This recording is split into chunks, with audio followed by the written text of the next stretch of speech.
Hello class 10 students, आप सभी का स्वागत है, वेलकम है। आप मेरे साथ क्लास 10 का मैथमेटिक्स पढ़ रहे हैं और इस ऑनलाइन चैनल का नाम है learn maths with Manoj Sharma. और जिसने बेटा अभी तक इस चैनल को सब्सक्राइब नहीं किया वो सब्सक्राइब जरूर कर लें ताकि आपको, और बेल आइकन को प्रेस करें ताकि आपको न्यू नोटिफिकेशंस इस चैनल के बारे में, नए वीडियोस के बारे में मिलती रहे।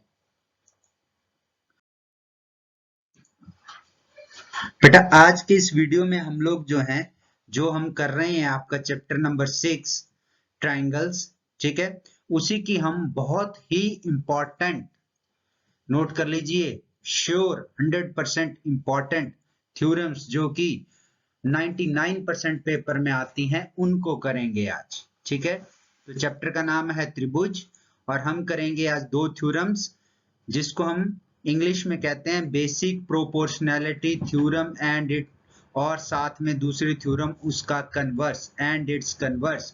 हिंदी में कहें तो आधारभूत अनुपातिकता प्रमेय तथा उसका विलोम।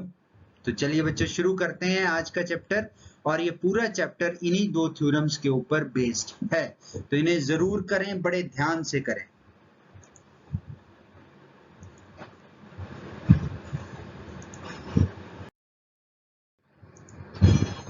हाँ जी बेटा, तो थ्योरम्स को शुरू करने से पहले जो हमने लास्ट वीडियो में थोड़ा सा पढ़ा था, सिमिलैरिटी ऑफ ट्रायंगल्स, त्रिभुजों की समरूपता के बारे में, उसे रिवाइज कर लेते हैं क्योंकि वो यहाँ पर यूज होगा।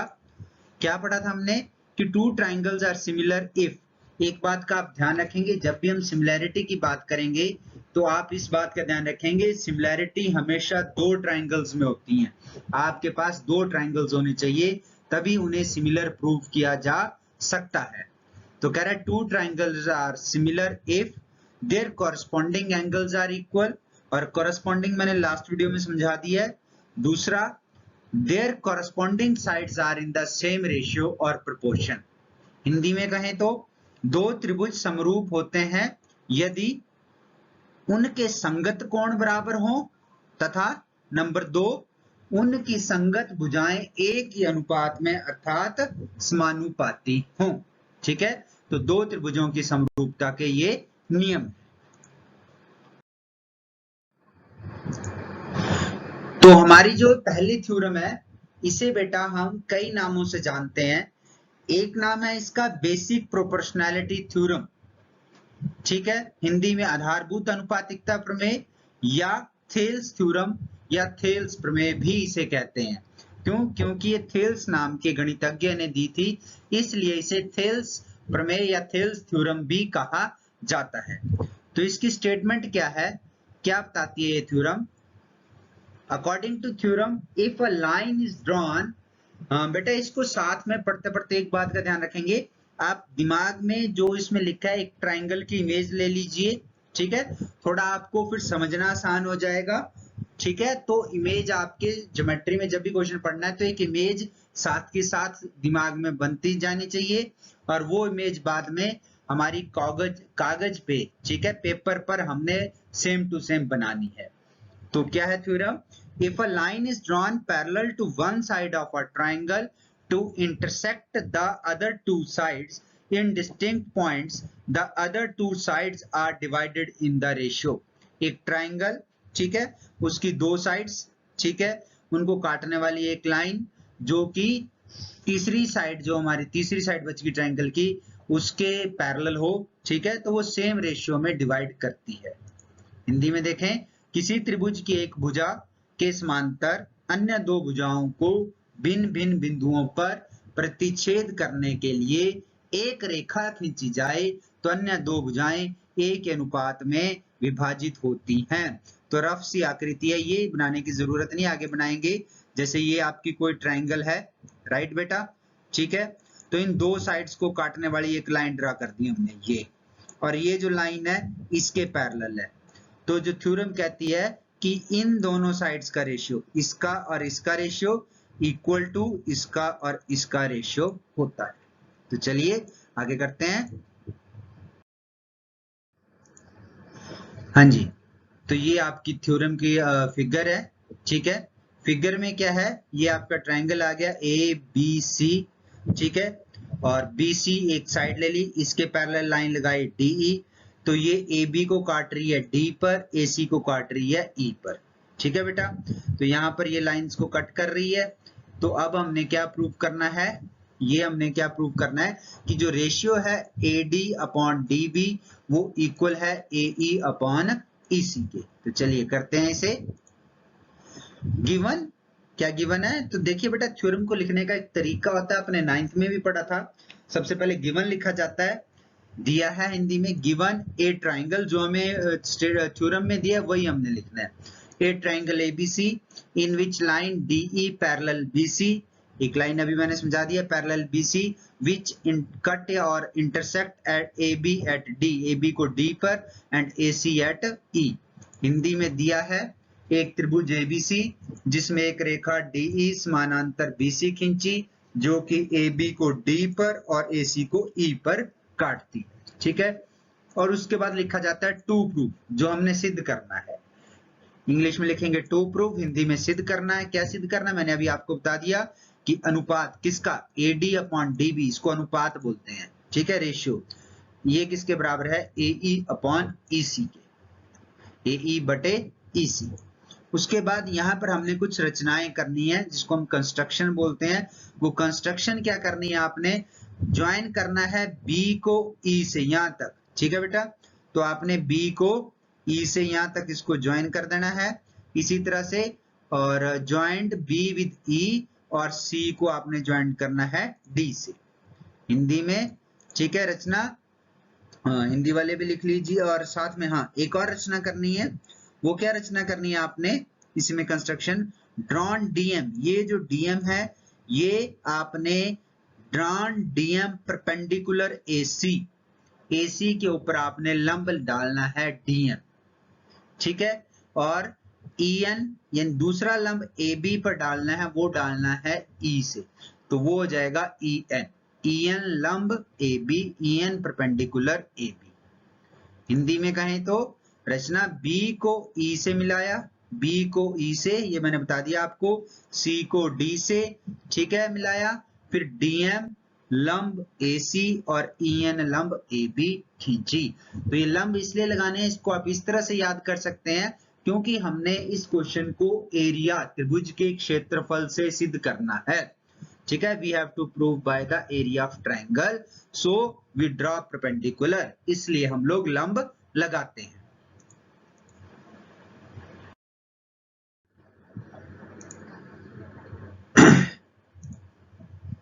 तो हाँ जी, ये आपके लिए, आपने एक ही बार बनाना है त्रिभुज, ठीक है।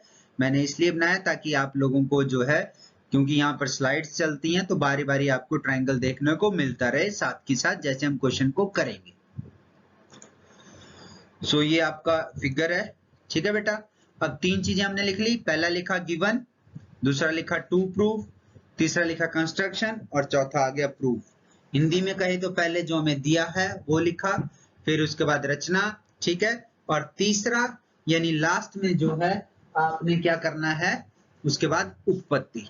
तो चलिए, तो जैसे मैंने आपको बताया कि हम लोग एरिया से करते हैं इसको, तो हम लोग क्या करेंगे, आप लोग इस तरह से याद रखेंगे इसको, जैसे हमने प्रूव करना है ए डी और ए बी, ठीक है। तो पहले हमने ए डी लेना है, ए डी बटे डी बी, ए ई बटे ई सी करना है ना, तो पहले हम ए डी बटे डी बी की कोशिश करते हैं, ठीक है, इसको करते हैं। तो ए डी किस में आ रहा है, ये आ रहा है त्रिभुज ए डी ई में, इस ट्राइंगल में आ रहा है ए डी ई, इसमें ही आ रहा है ना, ठीक है। तो हम ये ट्राइंगल ले लेंगे, तो area triangle A D E, Hindi वाले लिख लेंगे क्षेत्रफल त्रिभुज ए डी ई, और इसका जो फार्मूला होता है वो होता है 1/2 बेस इंटू हाइट, ठीक है, इज इक्वल टू 1/2 बेस हो गया आपका ए डी, जिसके ऊपर लंब पड़ रहा है, इंटू हाइट यानी ये जो लंब है ई है, ठीक है। ये फॉर्मूला आपने पहले भी पढ़ा है, अब यहाँ यूज ही करना है। हिंदी वाले क्या लिखेंगे, हिंदी वाले भी यहाँ पर बेटा इसको लिख सकते हैं साथ के साथ, यहाँ शायद छूट गया तो आप लिख लीजिए, एरिया की जगह क्षेत्रफल त्रिभुज ADE बराबर है 1/2, बेस की जगह आ गया आधार, गुणा हाइट की जगह जाएगा लंब, ठीक है, बराबर है 1/2 AD गुणा EN, ठीक है। सिमिलरली इसी प्रकार से अब हम क्षेत्रफल लेंगे एरिया त्रिभुज BDE। ठीक है बेटा, तो आप हिंदी मीडियम वाले ये भी लिख सकते हैं सीधा, क्योंकि बुक में ऐसा ही लिखा है। इसका मतलब इसको क्या पढ़ते हैं, एरिया मैंने क्षेत्रफल त्रिभुज BDE, वो किसके बराबर हो गया, अब हमने आधार ले लिया DB, 1/2 DB, और यहां पर एक लाइन के ऊपर एक बिंदु से केवल एक ही लंब खींचा जा सकता है। ठीक है, one perpendicular is drawn from a one point to a one line। तो लंब जो है चाहे वो त्रिभुज के बाहर है, परंतु लंब यानी परपेंडिकुलर EN ही रहेगा। तो area BDE is equal to half DB into EN। ठीक है बेटा, ये आ गया अब आपके पास। आगे अब आपने क्या करना है, इन दोनों का अनुपात ले लेना है, क्योंकि हमने AD/DB चाहिए। तो आप इसको इस तरह से लिखेंगे, एरिया त्रिभुज ADE बटे एरिया त्रिभुज BDE। ठीक है, तो जैसा कि मैंने पहले बताया, हिंदी वाले भी एरिया क्षेत्रफल की जगह AR यूज कर सकते हैं, कोई दिक्कत नहीं है, एरिया की शॉर्ट फॉर्म है ये। तो एरिया ब्रैकेट में आ जाएगा त्रिभुज ADE बटे एरिया त्रिभुज BDE बराबर है, यहां से आ गया 1/2 AD इंटू EN बटे 1/2 DB इंटू EN। ठीक है, तो यहां पर क्या हो जाएगा आपका EN जो है ये कट जाएगा, 1/2 से 1/2 कट जाएगा आपका, तो आपके पास बच गया AD/DB। इसको हमने दे दिया समीकरण 1। अब आ जाते दूसरी वाली लाइन पे, AC लाइन पर। यहां पर हमें चाहिए AE और AE चाहिए और EC, तो हम त्रिभुज भी वैसे लेंगे। तो पहले हमने त्रिभुज ले लिया, सिमिलरली इसी प्रकार से। ठीक है, अब हमने त्रिभुज ले लिया, फिर त्रिभुज ADE, लेकिन अब आधार लेंगे हम AE। अब इधर से AE, त्रिभुज वही लिया ADE, पहले आधार लिया था AD, अब आधार लेंगे AE यानी बेस लेंगे AE, तो इसके ऊपर परपेंडिकुलर कौन सा है, DM। ठीक है, लंब कौन सा है, DM।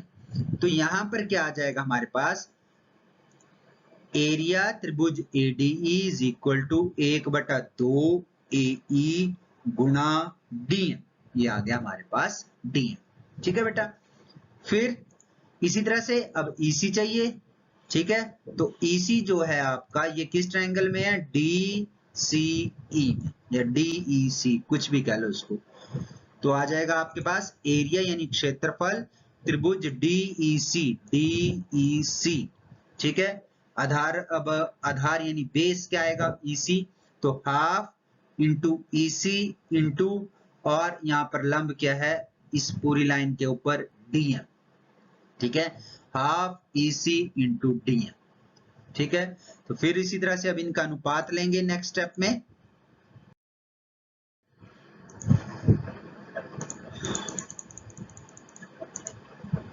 ठीक है, तो अब अनुपात में क्या आ गया, एरिया त्रिभुज ADE बटे एरिया त्रिभुज DEC is equal to half AE into DM। ठीक है बेटा, बटे यानी अपॉन हाफ यानी 1/2 गुणा EC इंटू DM। तो यहां पर भी क्या हो जाएगा, 1/2 से 1/2 कट गया आपका, DM से DM कट गया, और ये आ गया AE बटे EC, ये आ गया समीकरण नंबर 2। ठीक है, अब बात आती है, वहां पर आया था AD/DB 1 में और 2 में आया AE बटे EC। अब बात आती है किनको बराबर करना है, कैसे बराबर करना है वो देखते हैं। तो चलिए नाउ अब ध्यान देंगे, यहां पर क्या ध्यान देंगे, बिल्कुल ये लाइन आपने याद भी रखनी है और लिखनी भी है। Now triangle BDE and DEC are on the same base, किस बेस पे है, BDE और DEC सेम बेस यानी DE एक ही आधार, and between the same parallels, और पैरेलल्स कौन कौन से, DE और BC, हमें शुरू में समानांतर दिया है, पैरेलल दिया है, इन दोनों के बीच में है, and between the same parallels BC and DE। ठीक है, तो आ गया समझ कि ये जो आपके त्रिभुज हैं कौन कौन से, BDE और DEC। ठीक है, are on the same base आ गया DE, and the same parallels DE and BC, इनके बीच में है, इसलिए इनका क्षेत्रफल यानी एरिया बराबर होता है। तो हिंदी वाले क्या लिखेंगे, त्रिभुज BDE तथा त्रिभुज DEC एक ही आधार DE तथा समांतर रेखाओं BC और DE के बीच बने दो त्रिभुज हैं, अतः ठीक है क्या जाएगा, एरिया त्रिभुज BDE is equal to area त्रिभुज या triangle DEC। Area triangle BDE is equal to area triangle DEC। अब 1 2 3 आपने देखिए, पहले में था, अगर आप पीछे देख लीजिए अपनी कॉपी में, पहले में था एरिया ट्राइंगल ADE बटे एरिया ट्राइंगल, मैं लेफ्ट हैंड साइड की बात कर रहा हूं, बाएं पक्ष की, ADE बटे DEC, ठीक है। और जो दूसरी इक्वेशन है उसके बाएं पक्ष में है ADE बटे AEC, यानी दोनों का जो अंश न्यूमरेटर तो एक ही ट्राइंगल है, यानी वो बराबर है। अब यहां से जो हमने थर्ड पार्ट किया तो वहां से जो आपके डिनोमिनेटर हर है वो भी बराबर हो गए, क्योंकि यहां पर जो आपकी इक्वेशन 1 है वहां पर था एरिया BDE, ठीक है, और यहां पर इक्वेशन 2 में जो है एरिया DEC, और यहां पर तीसरे वाली में हमने इन दोनों को बराबर सिद्ध कर दिया। तो आपने ये चीजें लिखनी नहीं है, आपने सीधा लिख देना, ये मैंने आपको समझा दिया कि फ्रॉम 1 2 एंड 3, 1 2 तथा 3 से, इसलिए 1 2 तथा 3 से क्या आ गया आपके पास AD बटे DB, ठीक है, यदि लेफ्ट हैंड साइड बराबर है तो राइट भी बराबर होती है, AD बटे DB बराबर है EE बटे EC, और यही हमने सिद्ध करना है, ठीक है बेटा। तो आपको ये थ्योरम समझ आ गई होगी, ओके। तो चलिए आगे चलते हैं अब सेकंड थ्योरम पे।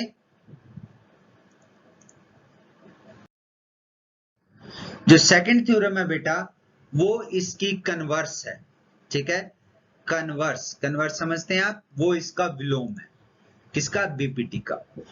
तो converse of basic proportionality theorem, आधारभूत समानुपातिकता प्रमेय का विलोम। अब थ्योरम क्या है, ये थ्योरम की स्टेटमेंट है बेटा, इसको आप स्टेटमेंट लिख सकते हैं। इफ अ लाइन, अब उससे उल्टा था, उसमें कहा था कि ये लाइन हमें पैरेलल दी गई थी, कन्वर्स में उल्टा हो जाएगा, ये पैरेलल नहीं दी गई है, रेशियो इक्वल दिया गया है, यानी जो पहले दिया था वो अब हमने प्रूव करना है, यानी सिद्ध करना है, जो पहले सिद्ध किया है वो अब गिवन है, जो पहले प्रूव किया है वो अब गिवन यानी दिया है। तो स्टेटमेंट है, if a line divides any two sides of a triangle in the same ratio then the line is parallel to the third side। Hindi में यदि एक रेखा किसी त्रिभुज की दो भुजाओं को एक ही अनुपात में विभाजित करे तो वह तीसरी भुजा के समांतर होती, ठीक है, यानी अब क्या है, अब ये अनुपात हमें बराबर दिया है, हमने प्रूव करना है कि ये जो DE है ये पैरेलल है BC के। तो चलिए वैसे ही पहले दिया है गिवन इंग्लिश वाले, ए triangle ABC in which a line DE, कोई लाइन DE इंटरसेक्ट करती है AB को एट D पे, AB को D पे और AC को E पे, सच दैट, इस तरह से AD upon DB is equal to AE upon EC। Hindi वाले लिखेंगे, दिया है एक त्रिभुज ABC, ठीक है, जिसमें रेखा DE AB को D पर तथा AC को E पर इस प्रकार काटती है कि AD बटे DB is equal to AE बटे EC, ठीक है बच्चों, ये हमें गिवन हो गया, अब हमने निकालना है प्रूफ। हाँ जी बेटा, हाँ जी बेटा, तो अब क्या आएगा उसके बाद नेक्स्ट स्टेप, गिवन के बाद टू प्रूफ सिद्ध करना है, क्या सिद्ध करना है हमने, DE parallel BC, DE parallel BC।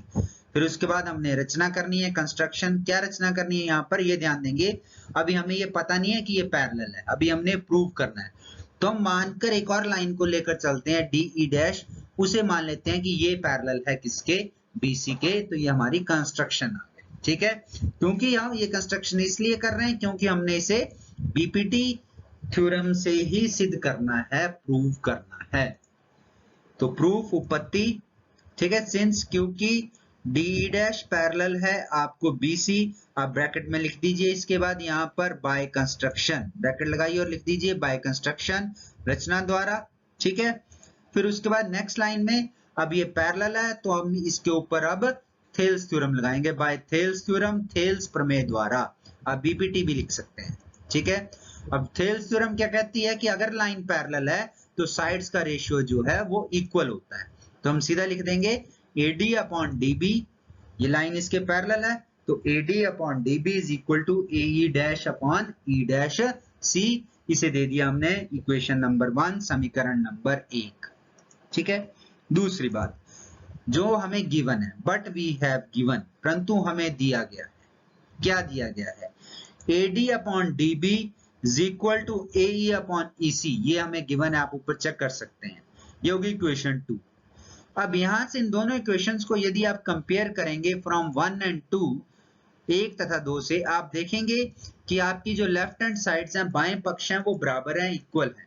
तो इट मींस जो आपकी राइट हैंड साइड्स, दाएं पक्ष हैं, वो भी बराबर होंगे। तो क्या आ जाएगा आपके पास, AE dash upon E dash C is equal to AE upon EC, ठीक है, ये हो गया।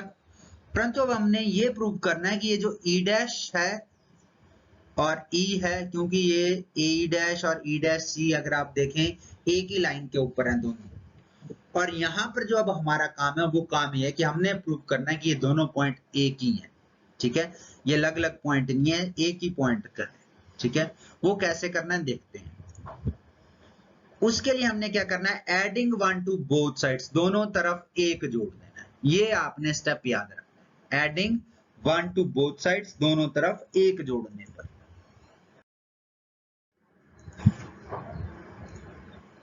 जब आप दोनों तरफ 1 ऐड करेंगे तो आपके पास इस तरह से इक्वेशन आ जाएगी, AE dash E dash C प्लस 1 is equal to AE upon EC plus 1, ठीक है बेटा, ये आ गया। फिर अब एलसीएम लेके इसको ऐड करेंगे तो नीचे आ जाएगा इस तरफ लेफ्ट हैंड साइड, बाएं पक्ष में आ जाएगा E डैश C और ऊपर आ जाएगा AE dash plus E dash C। इसी तरह से इधर भी आ जाएगा, क्या आ जाएगा, EC एलसीएम आ गया, AE प्लस EC। जब आप E डैश और इसमें ऐड करेंगे E डैश C तो क्या बन जाएगा, पूरा AC, क्या बन जाएगा, ये AC। इसी तरह से AE और EC, ये भी क्या बन गया, AC। तो अब आपको समझ आ गया होगा कि प्लस 1 क्यों ऐड करना है। तो हमारे पास क्या आ गया, AC upon E dash C is equal to AC upon EC, ठीक है। अब क्या करते हैं, taking reciprocal of both sides, दोनों तरफ व्युत्क्रम लेने पर, क्योंकि अभी हम इनको ऊपर लेके आ रहे हैं, देखिए कैसे। जब दोनों तरफ व्युत्क्रम लेंगे तो आ जाएगा E dash C upon AC is equal to EC upon AC। तो एक तरह से अब आप इसको इस तरह से समझ सकते हैं कि दोनों के डिनोमिनेटर सेम है तो ये कट जाएंगे, यानी दोनों के हर बराबर हैं, कट जाएंगे, तो आपके पास बचेंगे अंश, वो भी क्या होंगे, अब बराबर।